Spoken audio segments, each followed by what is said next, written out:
I think we all have the experience where you scroll through our phones and get a video of a half-naked man running in the wild telling you to stay hard. With the software in our bodies, we get all excited to get hard and to get disciplined. Waking up early, working on your grind at 6 AM, hitting the gym every day, bro, you name it. We make our plans how to exactly be self-disciplined to do all of that. Only to then find out after a week that you suddenly skip a gym session because you were too busy, that you suddenly woke up late because you had a deadline, that the grind you've been working on don't make you any money, and that you suddenly get demotivated. The plan you have perfected down to the point suddenly doesn't work no more. And now you feel really defeated. And now that you've failed some of your plans, you start to spiral down to this hole of wanting to be self-disciplined but not being able to, because you just keep missing that damn gym session from time to time. It keeps on happening, and eventually you want to, or even do, give up. I experienced this many times, 4 years in a row actually. But after all these years, I finally found a way to actually stay hard forever, to stay disciplined forever, and to never give up. When I began my journey of self-discipline, I was around 17 years old. Bro, I was a boy. And for the past 4 years, I've been trying to find a grind to make me financially free. Because I realized when I was 17 years old that even though I'm young now, I had to provide in the future for my family, and I had to be financially free to do that. Because bro, life is expensive. Just yesterday, I was calculating the amount of money that I had to spend for monthly expenses, and bro, that's almost minimum wage. So even back then, I knew that I had to be financially free because else me and my family just wouldn't live comfortably. And bro, a regular 9 to 5 ain't gonna do it for me. It's not really an efficient way to make money in the long term because you're basically living the paycheck to paycheck, and I didn't want that. Especially when expenses are around $3 billion a month in this economy. And so I started to find my first hustle. And the first hustle that I did was music. I was actually a rapper. And honestly, I was a good rapper, I ain't gonna lie. But after about a year of doing music, I realized that even though I had fun with it, I didn't really get any results with it. And so then I decided to actually stop doing music. But the main reason for that was actually religion. Because, you know, religion, Islam doesn't really align with the type of music that I was making. But that's not the point that I'm trying to make. Because even if religion wasn't a factor, I would still have not only stopped, but just given up. And the reason for that, and the reason why I told you in the beginning that I didn't get any results, was because I was striving for perfection. I was just trying to make everything perfect, bro, from the perfect lyric to the beat, 808, kicks, bro, you name it. I was just trying to make every song of mine better, and whilst that's a good thing, it becomes a bad thing once you start to strive for perfection. And as a result of that, I barely published any songs because I was never really fully content with the songs that I made. And don't get me wrong, I was working on music every day, from making lyrics to making beats, but I only just published 4 songs in that year that I did music. And that was again just because I was striving for perfection. Like, no wonder that my music career never took off. I never published anything. And now I have a coping that says, yeah, but it's for religious reasons that I stopped, which, you know, it is. But even without the religious reasons, I still wouldn't have been a successful artist because I just never published anything. But either way, I had to quit music for my religion, so I started to find a new grind. And that was 3D. And 3D was actually my first main hustle where I made my first money online. I basically sold 3D product renders on Fiverr. I talk all about it in this video, or this video, I don't know, about why making money fast ruined me. In essence, while I did make some money, counting up all the money that I made in the past few years of doing 3D, it's kind of laughable. It's not that much. Like, it isn't even all of that. I could have made way more money by just doing a regular 9 to 5. And that was because I did everything on Fiverr. And in Fiverr, you just basically compete with people that offer their services for 10 times cheaper. And honestly, make 10 times better work. Like, bro, those Indians and Pakistanis out there that make 3D stuff on Fiverr, hella talented.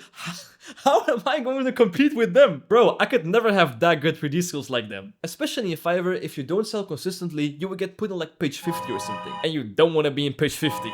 Bro, it's like a no man's land with tumbleweeds everywhere. And you know, that realization really hit hard because I thought 3D was the thing that would make me financially free. And here I am with €5 in my bank account. And you know, with this approach on Fiverr, I was not gonna be financially free, bro. And so really, I was on the edge of giving up. But I wanted to give it one more shot. Instead of Fiverr, I tried to do cold outreach where I sent messages to other companies that might be interested in my 3D services. And you know, at first glance, it's a good idea, a good experimentation. The only problem with it was, just like music, I was trying to do everything perfect. And so what did I do? I planned. I just kept on planning. Bro, I made my business plans to the point. Mark Zuckerberg would be shivering if he saw my business plans. Bro, I had business plans on business plans. And so I was working on it for 4 months straight on how to basically plan how it sent emails to clients. Like, it sounds really simple, but I was planning for it for 4 months. And so when summer vacation hits, I would be fully prepared to go all in on this new venture. I even prepared my mindset that I had to get a client because I worked so hard on it. And so I spent my entire summer vacation sending emails every day, working 4 months in a row, even after summer vacation, because I still was not done with the work. Every day putting all my heart, tears and effort into it. I got 0 clients. Bro, 0. Nothing. Ziffer. Niks, nada, noppes. Nothing. As a matter of fact, I got brokered because I had to spend money on lead lists and on softwares. Bro, by the time I was done with it, I had 3 euros in my bank account. This is not an exaggeration. I genuinely only had 3 euros in my bank account. It was rough times. That was last week. It's still rough times.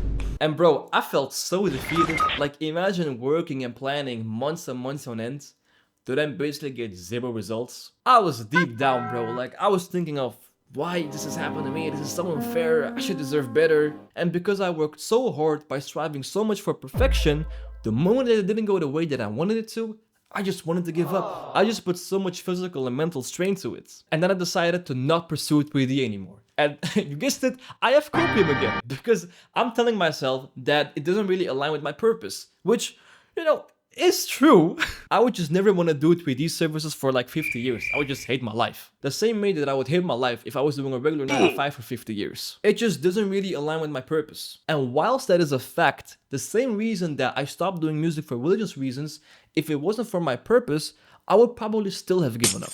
Because I was just striving for perfection. The moment something didn't go the way that I wanted it to, I just went downhill. And so you guessed it, I was on the lookout for a new grind. And then my boy came back to YouTube. Back in the day when I was a little teen, I made like YouTube sketches in Dutch and I really had fun with it. I really loved doing that hobby. But then I stopped because I have lost a bit of interest and school and life got in the way and I just didn't really have any new ideas for sketches. But then I realized throughout the years of living in this beautiful planet that I really love teaching. I always wanted to be some form of teacher. I think that being a teacher would be one of the only, if not the only 9 to 5 that I would have no problem doing for the rest of my life. And then I thought that, you know what?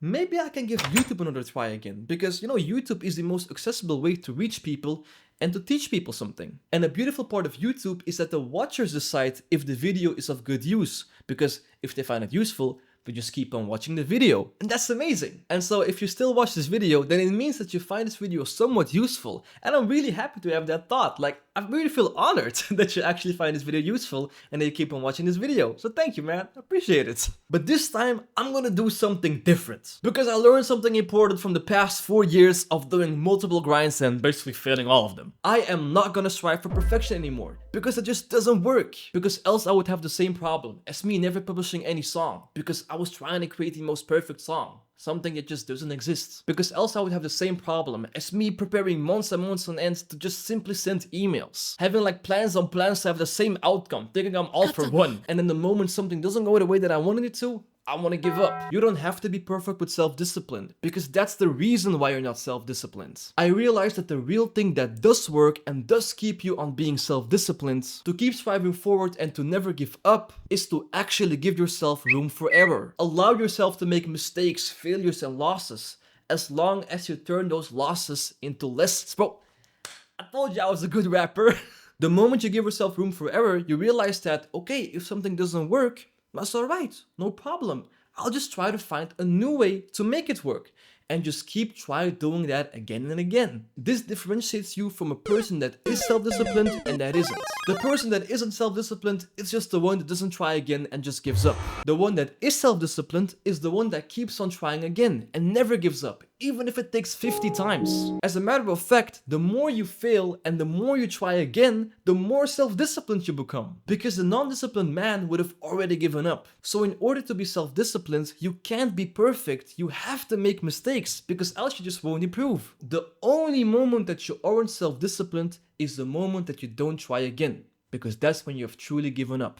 The moment you give yourself room for error and allow yourself to make mistakes, but just keep on trying again after you've learned from that mistake, even if it takes a week or a month or a year, it doesn't matter, that is self-discipline. And now I am in a different perspective. The past Musafid would have made 50 videos in advance trying to make everything perfect, but then never really publish any video. Instead of doing that and trying to strive for perfection, I'm just gonna try to make a video a week. And I know that I will fail a lot of times, so keep that weekly schedule. But that's okay. I allow myself to fail. It's from those failures that I learn what I'm doing wrong. And so then I try again with this new knowledge, but in a better way. Because if I was scared that I couldn't upload once a week, I would ironically just never upload until I had like 50 videos ready. Heck, even this video is too late. And so if you're trying to be self-disciplined and have made like a plan to check off 50 habits and have an ideal week, it's good that you're very optimistic and I'm proud of you, but just know that you aren't gonna check off all your 50 habits for the next 60 years. You're definitely going to fail at least once, and that's okay. Just take it easy, bro. We fail self-discipline because we just expect too much of ourselves. We expect to achieve perfection on our first try, second try, third try, 50th try. But you'll never achieve perfection because that just doesn't exist. You will fail, you will miss a day of your habits, you will skip a gym session, you will fail some of your tests. And that's okay, because those failures aren't real failures. Those are lessons to learn from. The moment you strive to be perfect is the moment you set yourself up for failure and to not be self-disciplined anymore. Rather, give yourself room for error by expecting that you'll fail, but also expecting that you'll learn from those fails. Because that's the essence of a self-disciplined man. The person that learns from their mistakes and never gives up. The real failure when you aren't self-disciplined is the moment you don't try again and give up. And that will happen if you strive for perfection. You gotta give yourself room for error, man. Throughout this journey of being self-disciplined, you're probably gonna fail a lot, right? And while that's a good thing because you'll learn from those failures, eventually you probably are not gonna feel good enough about yourself. There's actually only one reason why you won't feel good enough. And there's also one way to forever feel good enough. I talk all about it in this video right here, so be sure to check it out. Musafir out.